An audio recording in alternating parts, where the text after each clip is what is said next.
Good morning internet, good morning mga ka-farmers. 34 days after transplanting guys. Bali nag-spray ako kahapon ng foliar gromor 20-20-20. Bali yung nitrogen niya 20, tapos yung potassium niya 20,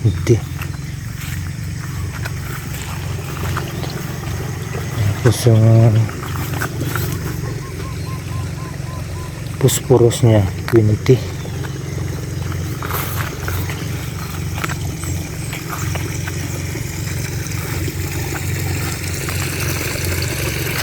Kasi yung spray kong Soji guys ha, may burn effect. Yan sprayan ko.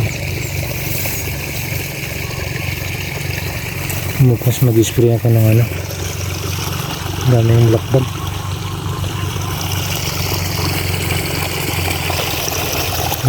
Bali yung natitirang blackbag.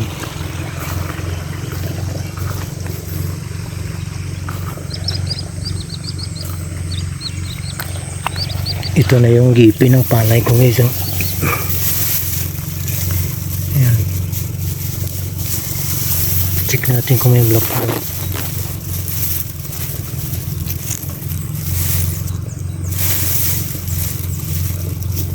Wala naman.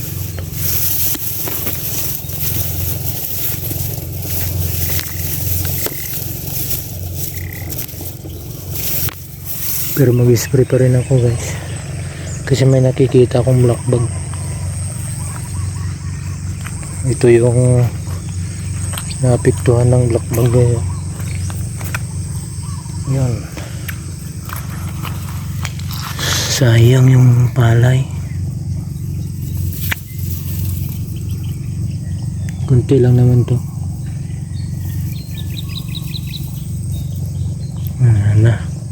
Patay na talaga. Sayang. Ay, palay dito. Manipis pa naman dito. Ito sana yung mataba. Matatabang dun. Yan. Nahin ng blackbag. Pikto ng blackbag ang bilis tumangkad yung guys ha, dahon niya. Tangkad na siya. Dito guys magigipi pa yan. Ayan, magigipi pa sila. Ayan, maliit na yan, gipi pa yan. 34 days after transplanting. May may 6 pa na araw guys na magsuwi.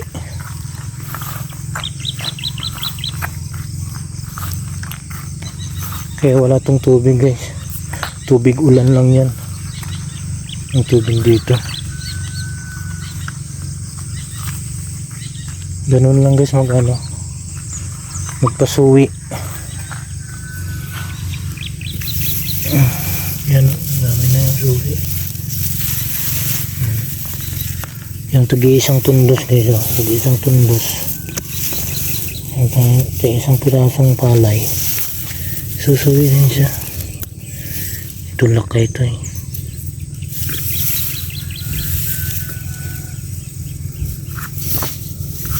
ito itanim natin to dito lakay.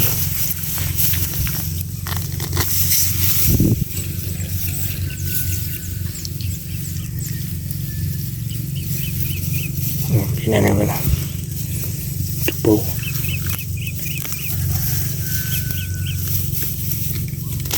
Tanim natin to. Ayan sa gilid sa pilapil guys, kumuha tayo, tanim natin dito. Ayan,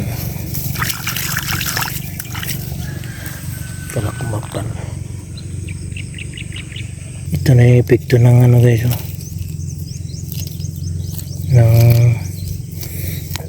Soji at saka 2,4-D. Patay na. Ano mo? Sigis. Tubig ulan to guys. Bumansot siya guys. Oh. Dahil yung ano, yung daanan ng ano, yung gumuhit yung dinaanan ko ng pag-spray ng suji. Check natin kung may ano. Wala naman. Bali nagbubuhag-hag siya guys.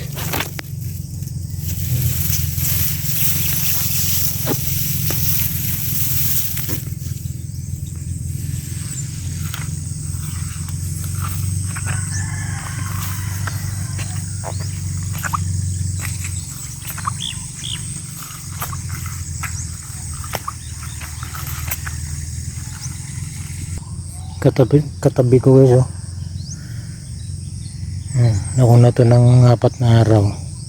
Walang tubig. Hindi pa to na ano guys na side dress.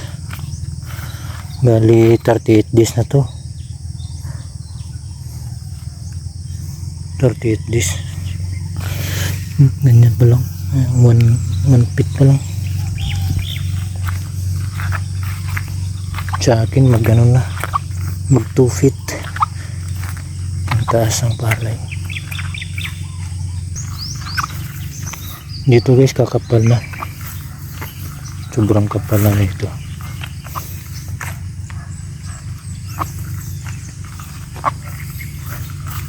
Dito nila dati manipis yan sana sa gitna.